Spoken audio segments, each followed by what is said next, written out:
First, I wanted to ask you about, you had a challenge recently where you came down with COVID-19.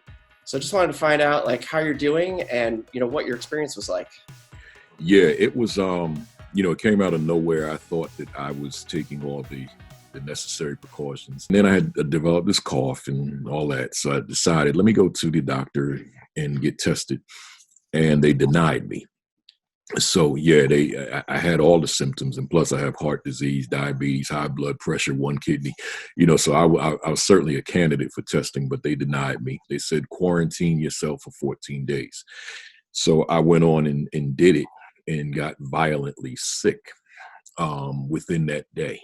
I tell people, I had a heart attack May 1st, 2015 in the middle of a keynote address in Florida, Miami. And this the heart attack lightweight compared to what I dealt with coronavirus. You've been recovered. You haven't had any symptoms for a week now. Yeah.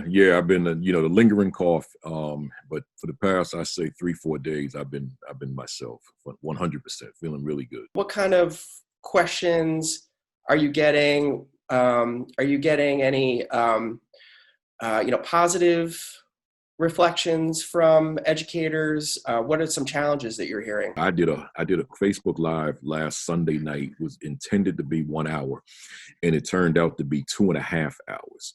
And a lot of that time was spent on how are you communicating with staff? How frequently are you updated by staff as to what's happening with your school?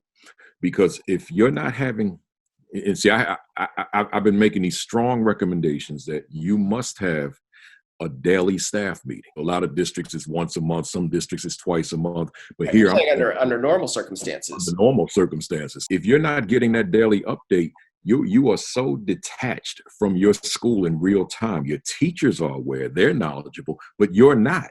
You don't know. So.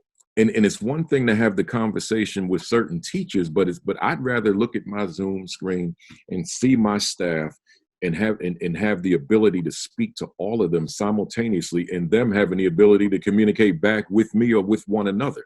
And that way, there's more of a connection to the school. There's more of a sense of leadership leading the school. Your new book, The Assistant Principal 50, is also targeting a role that sort of, doesn't get as much attention as it needs to be. So can you talk about the new book coming out in May? I go to a lot of schools as a consultant, and I see the assistant principal just grossly underutilized, particularly serving in the capacity of a dean of students or a dean of discipline. And then coupled with spending 2, 3, 4 periods on cafeteria duty, bus duty, and zero time in a classroom engaging as an instructional leader. So I don't know how the academic needle moves with those teachers that person supervises if that person's playing zero role or a very small, minuscule role toward helping that teacher to become better at his or her practice. We're all at ACD happy to see that you are healthy and back to your regular self. Yeah, I'm back to my regular self. It's good to be back.